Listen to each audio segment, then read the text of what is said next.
Assalamualaikum warahmatullahi wabarakatuh. Salam sejahtera untuk kita semua. Pertemuan kedua kali ini kita akan sama-sama mempelajari norma-norma dalam kehidupan masyarakat melalui Google Classroom.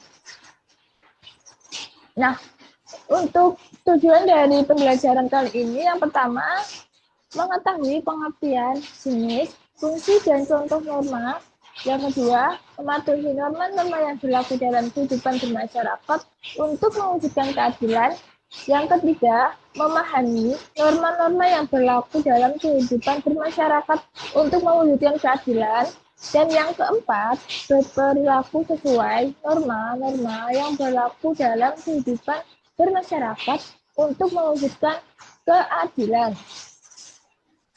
Kemudian untuk pengertian dari norma itu sendiri adalah aturan atau pedoman yang diterima dan dijalankan dalam masyarakat untuk menciptakan ketertiban dan keharmonisan. Nah, norma ini bersifat mengikat dan mempengaruhi perilaku individu dalam kehidupan bermasyarakat. Dalam kehidupan bermasyarakat, perbedaan kepentingan dapat menimbulkan adanya perselisihan, perpecahan, bahkan menjurus ke arah terjadinya kekacauan. Oleh karena itu, untuk menghindari adanya benturan akibat perbedaan kepentingan tersebut, diperlukan suatu tatanan hidup berupa aturan-aturan dalam hidup. Di tatanan hidup tersebut biasanya disebut dengan norma. Kemudian jenis-jenis norma, yang pertama ada norma agama. Norma agama adalah norma yang bersumber dari ajaran agama yang menjadi pedoman hidup untuk beragama. Contohnya tidak boleh berbohong, tidak boleh mencuri, dan saling menghormati antar umat agama. Yang kedua ada norma kesopanan. Adalah norma yang mengatur tata cara sopan santun dalam berperilaku di lingkungan masyarakat. Contohnya mengucapkan salam, menggunakan bahasa yang sopan, dan menghormati orang yang lebih tua. Yang ketiga adalah norma hukum. Norma hukum adalah norma yang bersumber dari hukum positif yang ditetapkan oleh negara. Pelanggaran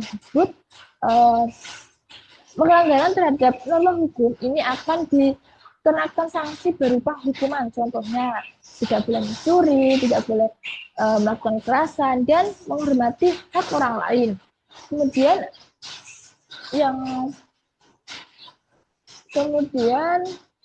norma yang keempat ada norma kesusilaan. Norma kesusilaan adalah norma yang mengatur perilaku yang baik dan sesuai dengan nilai-nilai moral yang hidup di masyarakat. Nah, norma ini tidak tertulis, tetapi menjadi acuan dalam menentukan mana yang dianggap baik dan mana yang dianggap buruk. Nah, contohnya tidak melakukan perbuatan yang merendahkan martabat orang lain. Kemudian yang terakhir adalah norma kebiasaan. Nah, norma kebiasaan ini adalah norma yang terbentuk dari kebiasaan yang dilakukan secara turun-temurun oleh anggota masyarakat. Nah, kebiasaan ini bersifat tidak tertulis, tetapi sudah dianggap sebagai aturan yang harus dihormati dan dijalankan. Contohnya gotong royong, adat istiadat di desa, seperti itu. Kemudian fungsi dari norma itu sendiri adalah yang pertama menciptakan ketertiban, ya teman-teman. Menciptakan ketertiban.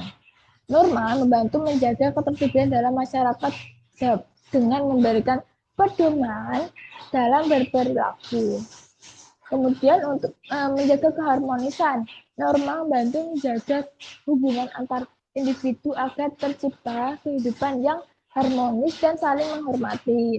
Kemudian yang ketiga itu ada mencegah terjadinya pelanggaran. Nah, dengan adanya norma ini, teman-teman, masyarakat mengetahui batas-batas yang harus dijaga dalam berperilaku. Kemudian yang terakhir, memberikan pedoman hidup. Nah, norma memberikan petunjuk dan acuan bagi individu dalam menjalankan kehidupan sosial di masyarakat, teman-teman. Kemudian contoh pelanggaran norma dalam kehidupan bermasyarakat. Yang pertama adalah pelanggaran norma agama. Nah, contohnya seseorang yang tidak melaksanakan kewajiban agama seperti tidak beribadah atau melakukan perbuatan yang dilarang agama. Yang kedua adalah pelanggaran norma kesopanan. Contohnya berbicara kasar atau tidak sopan kepada orang yang lebih tua. Yang ketiga, pelanggaran norma hukum. Contohnya melakukan tindakan kriminal seperti mencuri atau merusak barang orang lain. Kemudian yang keempat, nah itu aja contoh dari pelanggaran norma dalam kehidupan bermasyarakat, teman-teman.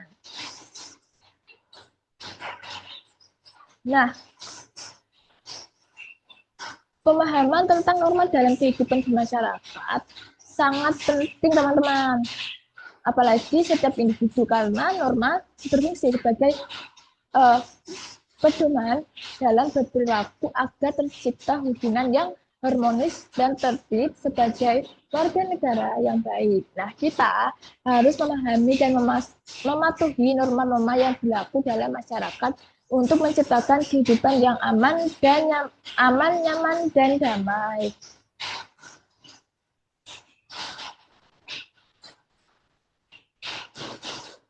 Baik, itu saja yang bisa saya sampaikan. Kurang lebihnya mohon maaf. Wabillahi taufiq wal hidayah. Wassalamualaikum warahmatullahi wabarakatuh.